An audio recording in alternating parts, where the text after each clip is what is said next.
Bloomberg Audio Studios. Podcasts, radio, news.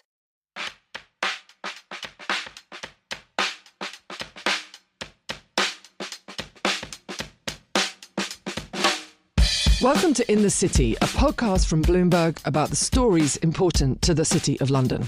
I'm Allegra Stratton. Here in the City of London and across European capitals, everyone is scrambling to process what the US withdrawal of aid to Ukraine means. Europe is trying to step up to fill the gap after Trump's announcement.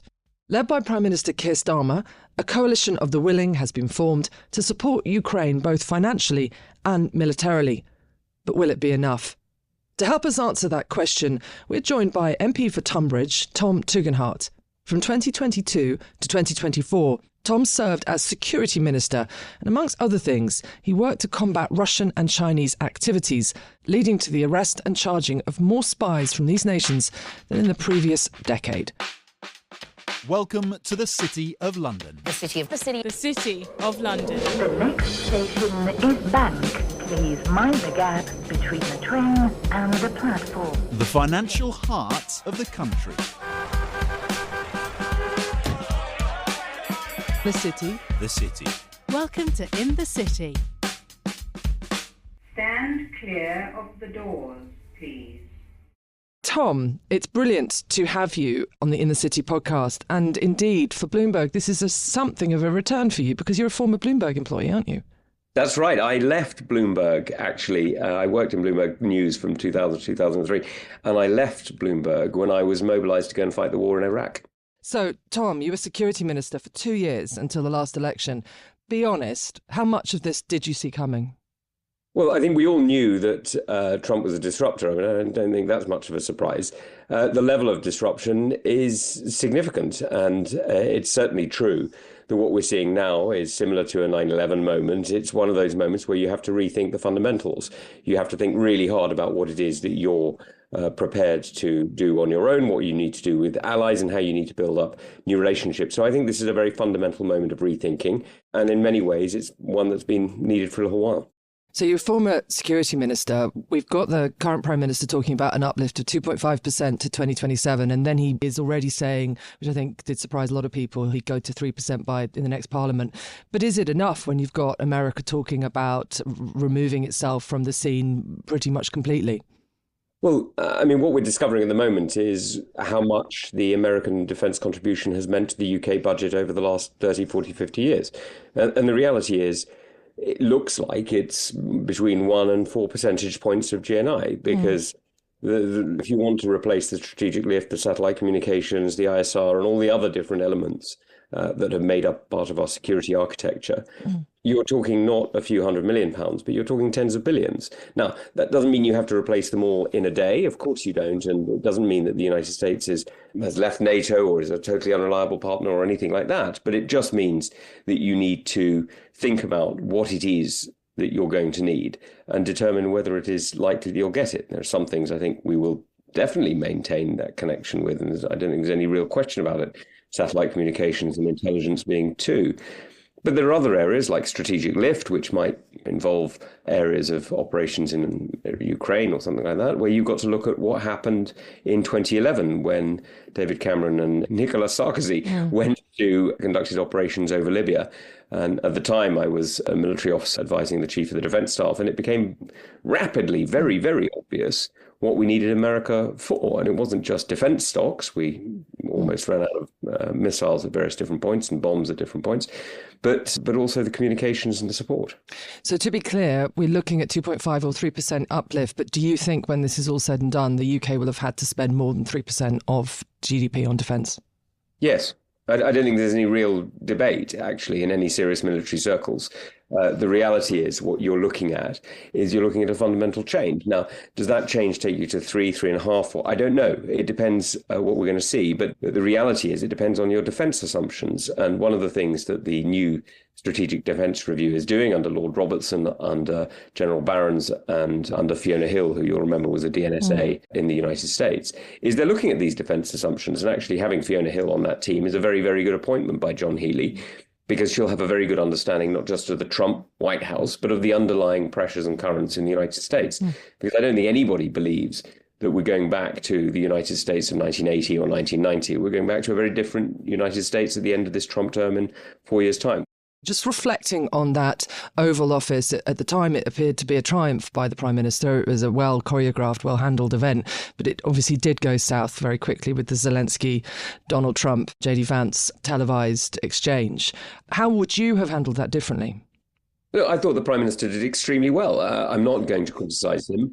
I think the Prime Minister should be given credit for it. I think the challenge that he's got is the fundamental reality that the United States has changed as a partner. And you can argue that it's a gradual change of which Trump is the latest iteration. That's certainly true, that the Obama administration, the previous Bush administrations and so on warned about European free riding.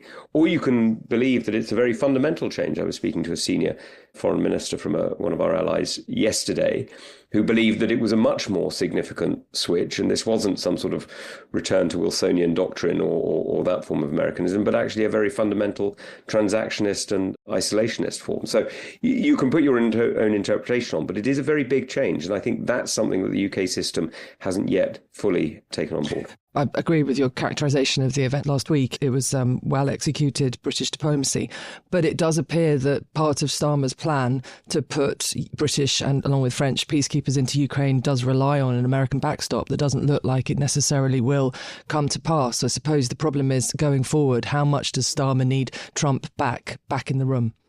Well, I think we all need the United States back in the room. I don't think there's any great debate that the Western alliance that has kept not just Europe, but actually the many large parts of the world, including parts of East Asia, free, prosperous and just for the best part of 70, 80 years, is possible without an engaged United States. And by the way, I think it makes the United States free, prosperous and engaged as well. I mean, I think if you look at US economic prosperity from the 1950s, certainly until the 1980s, is almost entirely underwritten by ideas like the Marshall Plan that saw the creation of mass markets that enabled US conglomerates to expand. And you can certainly make the argument that the US domination of the rules-based system is one of the aspects that has made its tech companies so extraordinarily powerful. The underwriting of the dollar, it's the underwriting of the common architecture. So I think this is very, very much in US interests. And what we've got to do as Western partners is demonstrate that. And I think what we've got a problem with over the last few years is we've looked like free riders because we have been free riders on certain aspects of it. We've actually been really important and twin players, as it were, on other aspects, and we haven't made those aspects clear. Now, I think this is a transactional time, not just in the United States, but also in the United Kingdom. And so actually making that clear is really important. And that's where I think we have a role in communicating not just to ourselves, to Russia, to China, but actually to the United States. Let's just look at Ukraine before we look a little bit more widely at the relationship with the United States. But on Ukraine, you're a former security minister. How long can Ukraine keep going without American military aid? It's very hard to say from this perspective, but I think Ukraine has been written off many times in the past. It was written off in 2014 when admittedly a very rapid and effective Russian military operation took Crimea. It was again written off, as you'll remember, in February 2022. I was there in January, and I remember speaking to the then National Security Advisor of Ukraine in a rather coy, but in its when it came to being one-to-one, it was extremely frank. He knew exactly what he was facing, and he was prepared. And they'd cached weapons and ammunition around the country, and they were ready. I mean, as ready as they could be, right? And there was that moment when President Zelensky was offered a ride and he said he didn't need a ride, he needed ammunition. So, Ukraine has been written off time and time again. And currently Ukraine is producing, I think it's between 50 and 100,000 drones a month with which they're conducting operations against Russia. And whatever you think about Russia, Russia has lost somewhere between 700,000 and 800,000 men killed and injured in the last 3 years. And for that level of death and destruction and misery, they've gone from holding 19.6% of Ukrainian territory to 19.2%. So the idea that this is somehow some sort of great Russian victory is complete rubbish. Now, only a few weeks ago, maybe just over a month ago, the Ukrainians conducted one of the first operations, which was entirely drone. 100 or so units, I don't mean individual drones, but units of drones, conducted operations against Russian targets, effectively destroying an entire Russian unit. And the people who were commanding it or controlling it were 300 miles away, and there was 4 of them in a room. That's it. That's a remarkable change. So the idea that Ukraine is somehow going to collapse tomorrow, I don't buy. That said, of course, it needs support and ammunition and it needs the help that the West can give. Does this strategic landscape that we're looking at right now, does it impact the UK's national security? Absolutely, yes. I mean, it completely does. And it impacts the UK's national security in some rather obvious ways, in the sense that the reality is what we're seeing today is we're seeing a consumption of defence stocks at speeds which leave all of us slightly more vulnerable. You know, we're running down our own defence stocks. So if we were to need weapons and ammunition, we have less in the cupboard now than we did 3 years ago. And so that's a huge element. Secondly, there's a massive distraction factor. You don't need me to tell you that what Iran has been doing in the Middle East is unbelievably pernicious. What Russia has been doing in West Africa is extremely violent. And a lot of it's connected to human trafficking, slavery, really.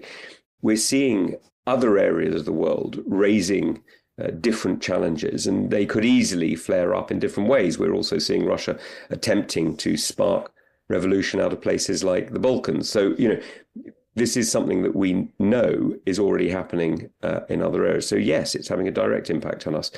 And, you know, having the United States distracted when it is an absolutely essential security partner is problematic. Of course it is. And I think the thing you haven't mentioned, but I'm sure it's not an oversight, is you've got in President Trump, he's bringing Putin to the table on quite a few issues now. We have the allegations in the past of conversations between Musk and Putin and Russian officials.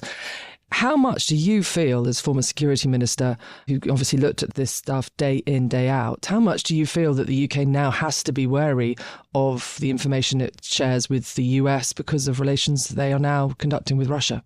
I think it's very easy to get paranoid on these things. I think we've always had a very strong intelligence sharing relationship. It's important to remember that the Five Eyes partnership between Australia, New Zealand, Canada, the UK and the US is not actually just an intelligence sharing relationship, it's an intelligence collecting relationship. The difference is you've got to bring something to the party, otherwise you don't get in the club. And the US brings a huge amount to the party. I think the UK is a massive part of that as well. And the depth of the relationship is very, very, it's closer than I think many people quite understand. I mean, the personal contacts, let alone the professional contacts between our intelligence professionals is very, very high. So I don't share a huge amount of concern there. I think that there are real challenges going forward for all of us on how to deal with Putin. I think the US has an approach. Some of it, you know, one can criticize if you want. But it is an approach that is trying to bring Putin to the table. Now, I think it depends whether you believe that this is a territorial deal or a sovereignty question. I think some people believe it's a question of land and it's a trade, and other people believe it's an existential question over the existence of a sovereign Ukraine. Now, I know which I believe it is. So you feel no matter how close Trump gets to Putin, to your point, you feel that it's negotiation and it's an attempt to solve a conflict that has been enormously denuding for the entire world. But you feel that even however close he gets, there are no implications for UK security sharing. Look, I think that the United States has had a very, very long record of dealing with very difficult players like Putin. I mean, this is this is not our first rodeo. And the reality is that some of those relationships have raised eyebrows in various different partnerships. And, you know, sometimes things that we've done have done that. And what's important to do is to make sure what we're doing is we're maintaining the relationships that matter. And for us, it is an absolutely fundamental relationship that we must maintain. And we do it because it keeps us free, it keeps us safe, and it keeps us prosperous. And it supports and helps our allies. You know, the security of the Republic of Ireland, the security of Germany, the security of France, the security of many of our partners around the world is connected to the UK's relationship to the United States on security and intelligence. So just to end, let's try and be positive. Do you see strategic advantage on the horizon for the United Kingdom? I'm just thinking economically. Rachel Reeves was speaking yesterday and she talked about the increase in defence spending will go into parts of the United Kingdom. And in that sense, and we here at Bloomberg have written about this quite a bit in the last few weeks, in that sense, it is a growth agenda. Completely. Look, I mean, Allegra, look, I mean, one of the phrases used in government when you were there was levelling up. I mean, defence is levelling up. It's levelling up in two senses. One, it's manufacturing, it's old-fashioned manufacturing in some cases, but actually very modern manufacturing in others, and much of which happens in parts of the country like the northeast, northwest, Wales, Belfast, Northern Ireland, where investment is really important. But secondly, it's levelling up in the sense it's training. We take young people into the armed forces and the intelligence services, and we train them. And it's a huge investment in young people, which whether they stay 2, 3, 4 years or whether they stay 20 years, they end up contributing in different ways to the economy. Now, that is enormously important. So I'm really positive about defence investment. The second thing I'm positive about, actually, I think one of the things that this change means is that the UK has a very, very important role, not just to ourselves, but to countries like France and Germany and Sweden, and even countries like Japan, Australia, and India, that we need to be really emphasizing. Now, this is where I think there is a huge opportunity for a UK strategic reset globally. And we're already beginning to see it by the way in which Macron and Scholz, and I suspect Merritt in due course, are beginning to come to London. I think the Prime Minister's meeting in Lancaster House on Sunday was, frankly, a triumph. I think he did extremely well. He brought NATO together. Forgive me, I'm not in the usual position of praising a Labour Prime Minister, but I think the last few days he has done well. And what this means is that the UK is being remembered again as a strategic partner on the international stage, which is almost impossible to match. Now, nobody wants to ignore the United States or cut it out or do anything like that. But the relationship is difficult. Keir Starmer has demonstrated he can do it. The United Kingdom has relationships at every level, personal relationships. I have friends I served with in combat in Iraq and Afghanistan are now sitting in the House of Representatives and the Senate. I'm not unusual in that. I've got many friends who, served in combat with young lieutenants in the US Army, and the two of them are now 3-star generals, one in the British, one in the American Army. We have a very, very close relationship. So the United Kingdom has a real opportunity, building on our defence networks, on our intelligence networks, on our diplomatic networks, to be that strategic partner for many countries around the world. Now, what we need to do is invest in it. But I do think it's an investment. It's not a cost. So actually taking British defence investment from what it is now 2.5% up to 3 or even 4%, can easily be seen as levelling up and strategic outreach. And I think both of those are going to prove increasingly important for UK companies in the future. During this conversation, I think you've been in your spare room, and I think behind your head is a map of Iraq. I cannot quite see it in my defence. It's actually a map of Afghanistan. You can see behind me. Yeah. Forgive me, I'm going to tip very slightly. Yeah. You're both. It was hard to make out. That's a historic map of Afghanistan, and below it is the silk map of Afghanistan with which I was issued and which must have got lost in combat, because otherwise I would have returned it to the stores. Okay, all right. Thanks for listening to this week's In the City podcast from Bloomberg. This episode was hosted by me, Allegra Stratton, produced by Summer Sadi and Moses Andam. Sound design by Blake Maples, and special thanks to Tom Tugendhat. Please subscribe, rate and review wherever you listen to podcasts.